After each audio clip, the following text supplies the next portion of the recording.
was there. Hunting myths and legends, chasing the unknown.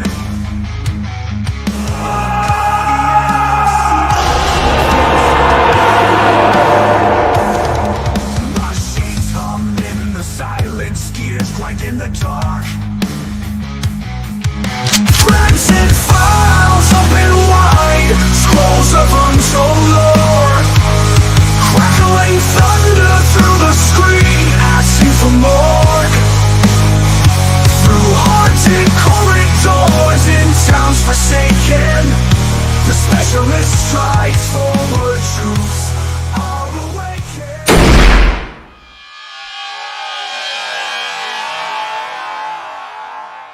We were only doing our jobs. That's the infamous line, ain't it? For people who commit horrible atrocities in the name of whatever flag they flew. We were only doing our jobs. They told this line to escape responsibility, to push it towards others, to those they saw as in command. But what about the few that did break away? What happened to them? It does happen.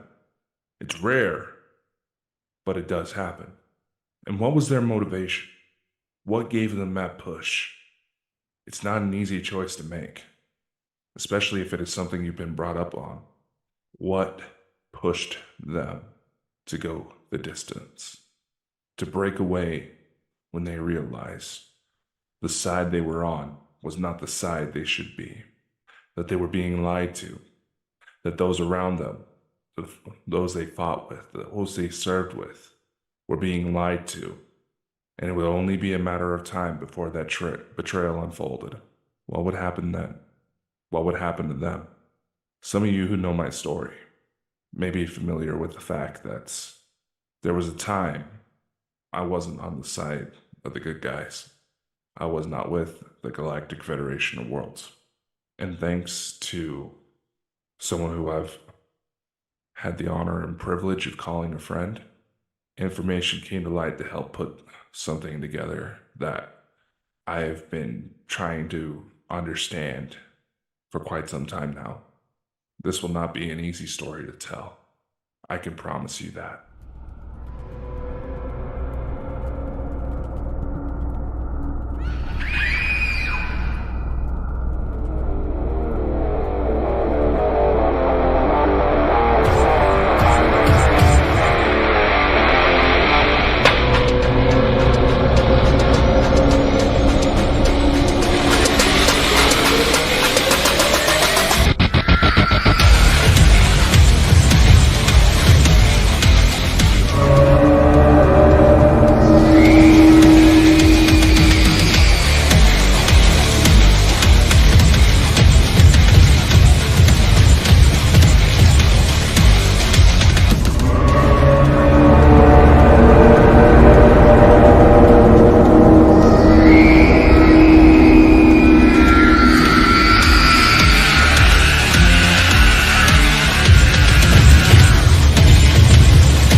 I knew that once I opened fire, it was a suicide mission. But I couldn't just let those kids get hurt. They didn't deserve that. I did my best to make sure they were safe. Managed to get a hold of someone I trusted, to get them the help they needed. As for what I was going to do next, I didn't know. I tried to go home, but when I did, I was practically thrown out by my own family. My father was a bit more understanding, but he knew the longer I stayed, the more I was in jeopardy. he ended up being right. A soldier from a renegade planet known locally as Taal Shiar committed an act of treason by killing a high-ranking Sitcar official and throwing its severed head as he escaped with 3 fugitives. These fugitives were children, rough ages from 8 to 12 Earth years, sentenced to death and marked with likely false charges to cover for the Sitcar and their appetite for blood. The soldier, a man named Elaryon, was once a loyal follower of his government's regime, but quickly turned against his home as he saw the truth before his eyes. It was during his escape that the official was killed, having no other option but to use security overrides in the commandeered escape vessel to decapitate the creature. Once the children were safe and his distress beacon was answered, the militant operation known as the Galactic Federation of Worlds offered refuge for Elaryon, to which he only asked for a chance to retrieve his family still on Taal Shiar before officially accepting. Upon his return home, word of his actions already reached his family, and they immediately turned against him. Unable to convince any of them to leave with him, Elaryon had no choice but to flee. During his second escape, he was rendered unconscious and captured, only to be awoken on a surgical table. When he started waking up, he realized his torso was sliced open, his ribcage damaged, and intestines exposed. A Sitcar scientist was given Elaryon for study, granted full permission to conduct his examinations without restriction. The experimentations would last hours before someone came to the rescue, likely a squadron from the Galactic Federation of Worlds themselves. As for who exactly was his rescue party, Elaryon was too weak to tell faces apart. He was just happy to see someone human. The squadron recovered him, taking him as quickly as possible to their medical facilities to heal his physical injuries. His future was set with 2 choices: either find another world to live or enlist with the Federation and receive training. To atone for his involvement in Taal Shiar's regime, and with the convincing of a reunited childhood friend and the children he rescued, Elaryon enlisted. As part of his tour of duty, Elaryon and his now wife became part of an envoy program to assist in the liberation of a world falling into the same influences as Taal Shiar. His childhood friend turned wife was first to embark. During his last missions before his envoy deployment, Elaryon assisted in the rescue and rehabilitation of abducted children. One such mission that seemed to stick out the most was one that took place in the American Midwest. The target, a young girl being abducted from her home by Navy forces. The squad, led by now High Commander Thor Han, was successful in their rescue, quickly taking the girl home after a thorough examination and procedure to help repress the ordeal until it was time for her to step into action. Upon returning to the mothership, Elaryon had some time to prepare for his envoy deployment. He knew this mission would be far from a vacation. He would be called into action, but none of it mattered. To him, his only concern was the safety of all those he helped, and if he would ever see them again. Something about the latest mission weighed a bit more heavy on the heart than the others. Thor Han recognized this, assuring him that all would be all right in the end, but left a clue for Elaryon, hinting that a reunion with the child was on the horizon. Perhaps this was in fact a hint that there was more than meets the eye, a thread that served as Elaryon's motivation to fight, even as he stepped into the life and body of the cut of Frandsen on Earth. Perhaps he knew what was to come next. Maybe he knew the eyes that would be on him, but some things in this cosmos are too grand to encapsulate into words. After all, this is a tale that defies all known logic of time and space, love and war, gods and monsters. Maria Orsich, a subject from the Second World War that warrants its own video for proper explanation. A highly talented psychic connected to German secret societies, and often touted as the one who brought UFOs to the Nazis' attention, but not by choice. She was well aware of extraterrestrial influence, and through her sessions, her work, her channelings, she allegedly received instructions on how to build a flying disc in ancient Sumerian, becoming heavily involved within the Third Reich with high-ranking Nazi officials. She is a woman of mystery, a woman of intrigue, and many wonder to this day what happened to her. What's the truth behind her story? This is the part where the story gets to be a bit more speculative. As I mentioned, the story of Maria Orsic warrants its own video, but the matter at hand is the information that is unfolded. In her recent Star Nation News 37, which aired on July 1st, 2024, Elena Denon shared information in regards to Maria Orsic, detailing that she was in fact a starseed, detailing that she did in fact get those instructions, and that she had helped to escape off-world from the Galactic Federation of Worlds. Elena also disclosed that the information she was provided was not given by friendly resources, by those who align themselves with Enlil, truly regressive extraterrestrial beings. The Seekar, Draconian race, the Nebu, as well as humanoid races that believed that aligning themselves with these groups would bring them power, would give them rule over the galaxy. And that Maria Orsic, her death was partially faked and cloaked by the Galactic Federation of Worlds, because once the Dark Fleet that the Nazis had aligned themselves with had gained technologies from, even had let ingrain themselves within their armies, Maria was a dead woman.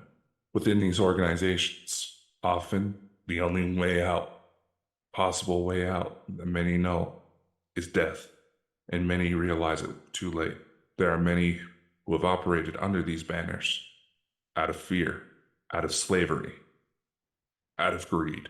Elena also shared that by the 1930s, roughly, is when the Taal Shiar was utilized on Earth operations in dealing with the Nazis. The deals that were made in order for the Nazis to gain technologies that would have helped them in the war. When I started to research Maria Orsic out of pure curiosity, something about this subject triggered an interest in me. And those of you who have followed my story may realize that there may in fact be a connection. Whether she and I personally knew each other, I cannot say, because there was a time in history where, rather than be the ones who would help protect her, help her get off-world, I was one of the ones sent to kill her. You could say I'm a starseed, even though the term is a bit too new agey for my tastes, though I reference it simply because that is the term that most people would be familiar with. You could say I was Pleiadian, but that does not mean I was one of the good guys. A heavy mistake that many people make. I'm from a planet near the Alcyone star within the Pleiades star cluster, known to them as Taal Shiar, and until recently, Taal Shiar was aligned with the Seekar Empire. I was not a spy for the Galactic Federation when I broke free. I was one of their soldiers. I believed in the cause, believed that the allegiances that we were cheated out of power, out of glory. It was the result of propaganda that our leaders had toted. When it comes to the Taal Shiar, the Elaryon Teuirta, these races are supposed to be some of the most human-like. They are essentially like us here on Earth, almost identical. And in theory, because it seems our evolutionary paths were quite similar, we can utilize Terran human behavior as a baseline to try to understand their mentality. Before Earth, before I was born as Dakota Franson, I was known as Elaryon Teuirta, something along those lines. I always feel like I'm mispronouncing these names.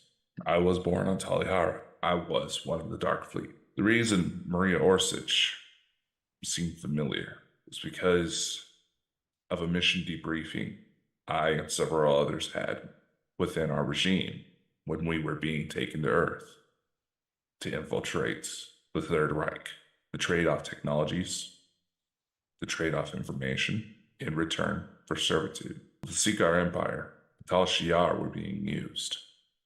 Their participation may have been voluntary, but nevertheless, once we outlived our usefulness, we would have been suppressed. We would have been enslaved, maybe even eaten. Within these mission briefings, I remember standing in a room with dozens of others. It was dark, and in front of us were holographic projections, one of which showed this beautiful blonde woman. Immediately I recognized her, noted that she looked quite familiar to Maria Orsic. Whether or not it was the same woman, I don't know. After Elena's recent Star Nation news, I'm a bit more convinced.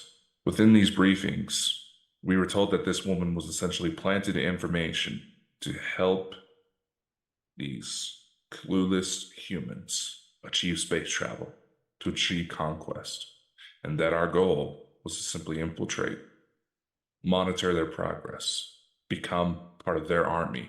The deals were already made. We were already allowed in, and high-ranking Third Reich officials were well aware of it.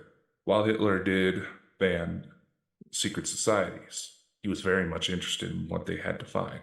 The Vril, the Thule, all of their research, all of their work was quickly ingrained for potentially one of the most devious reasons possible. When Maria Orsic became aware of what was happening, she knew it had gone on too far for her to stop. So she had to get out. She knew her life was in danger, which prompted the Galactic Federation of Worlds to help step in, to help her essentially fake her own death and get her off world to where she would be safe. Memories of my time with the Taal Shiar were slowly starting to come back.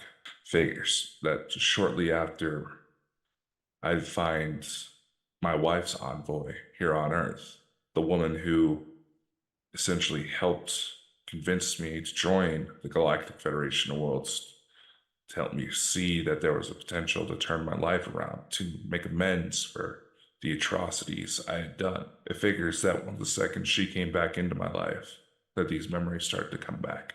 I had recalls of major political rallies, standing behind Hitler himself. I remember barging into homes, killing innocent men, women, children. I also remembered at least 2 points where my photo was taken.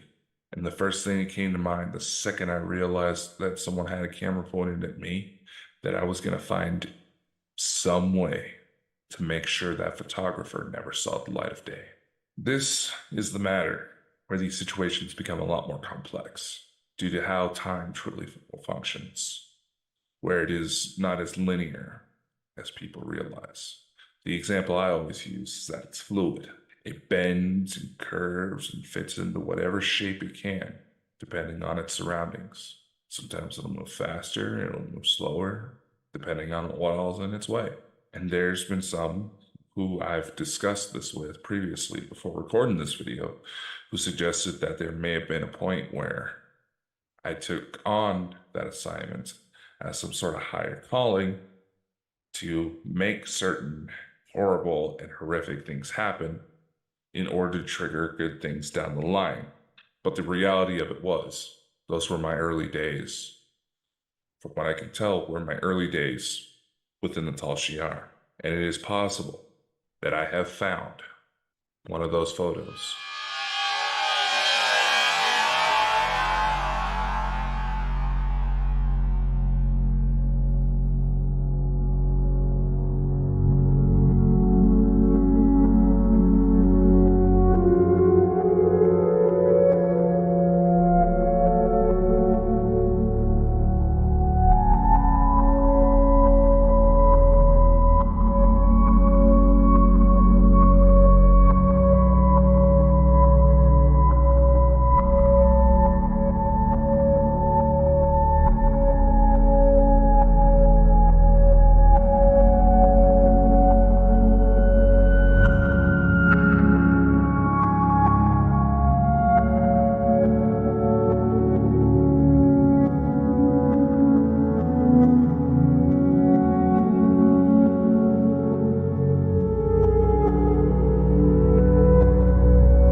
It is obvious with the exotic nature of these claims, as well as simple societal expectations during this time frame. Piecing together accurate information is difficult. But what is the implication that Elaryon was part of the Nazis at one point in his history? What does that bring forward? It is speculated about 1922 the first prototypes of the Vril machines, Nazi UFOs in general, were being built. The first photo I presented was 1927. Obviously, if you're going to be infiltrating a military, if you're going to be exchanging technologies, you're going to want diplomats, at the very least, monitoring the progress. But who's to say the Taal Shiar didn't go further? It is believed that Nazi insiders have admitted that they had help. By the 1930s, that is when several reports of strange aircraft in the skies over Europe started to really take place all over the world during the Second World War.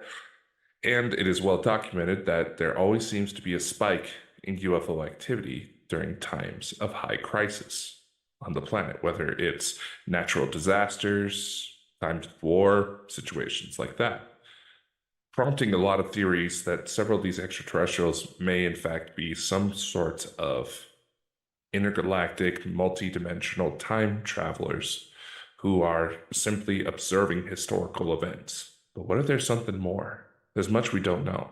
And as I said, the Nazi influence is a complex subject that requires a lot of detail, a lot of research.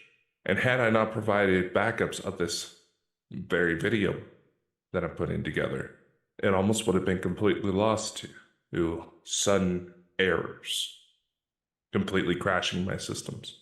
Had I not backed it up, you probably wouldn't be seeing this broadcast.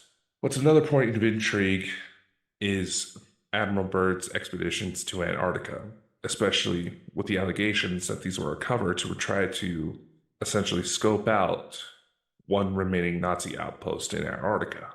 Operation High Jump, officially dated between 1946 and 1947, was one of these expeditions. The official reasoning for Project High Jump, Operation High Jump, I should say, was training in personnel and testing equipment in frigid conditions, consolidating and extended the United States sovereignty over the largest practicable area of the Antarctic continent, establishing and utilizing bases in Antarctica and investigating possible base sites there, developing techniques for establishing, maintaining, and utilizing air bases on ice, amplifying existing knowledge of electromagnetic, geological, geographic, hydrographic, and meteorological propagation conditions in the area, as well as extending research from similar operations conducted in other parts of the world.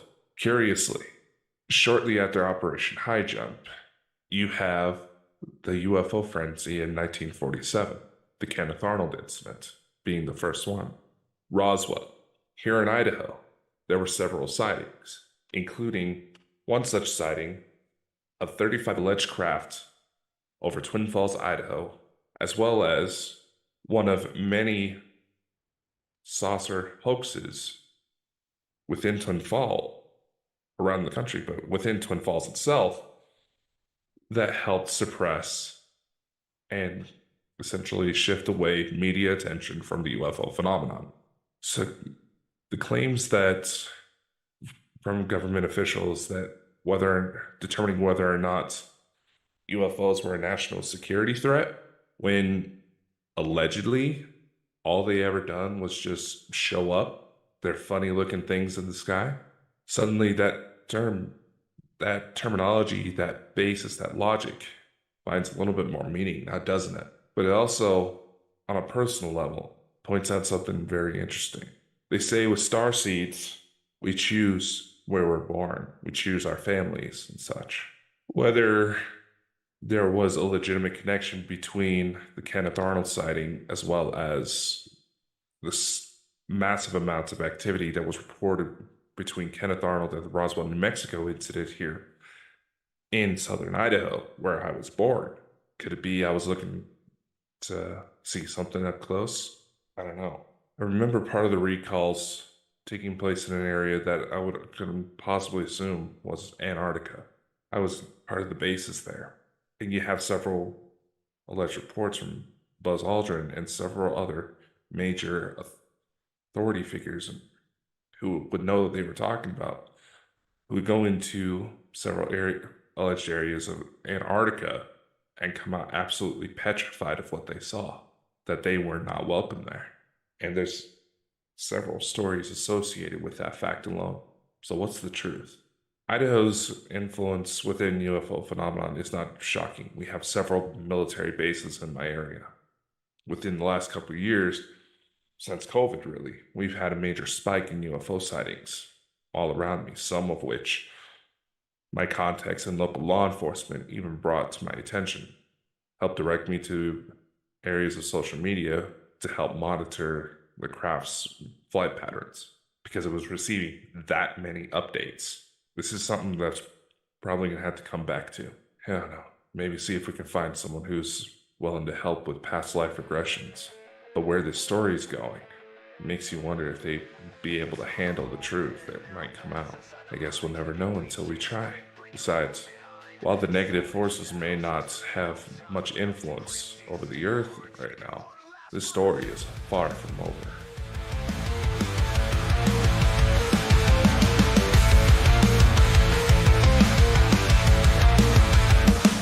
Concrete dreams, shadow sky raises up high. Electric pulse, heartbeat like a battle cry. Move through the haze of the fallout dawn. Burn scars deep fired up to carry on.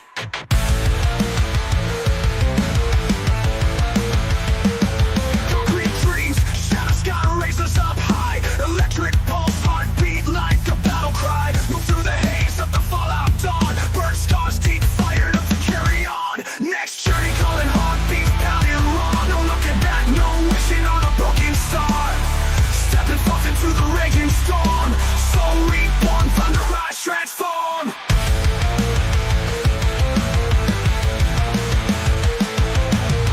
Metal wings cutting through the rust. No trust in the past, shattering to dust. Wire sparking, blood and iron ignite. New dawn breaking, endless fight in the night. Toxic wasteland beneath the weary feet. Crimson sky burning with deceit. Marching warriors of the forgotten rest. After the endless dark lies our quest. Next journey calling heartbeats pounding wrong. No looking back, no wishing on a broken star. Stepping forth into the raging storm. Soul reborn, thunder rise, transform.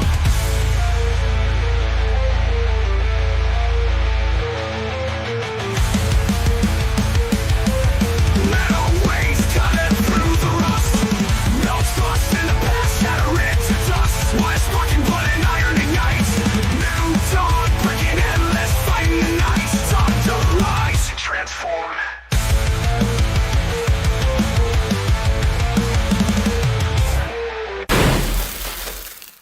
Okay, someone that day. Don't looking back, no wishing on a broken star. Stepping forth into the raging storm. Soul reborn, thunder rise, transform. Metal wings cutting through the rust. No trust.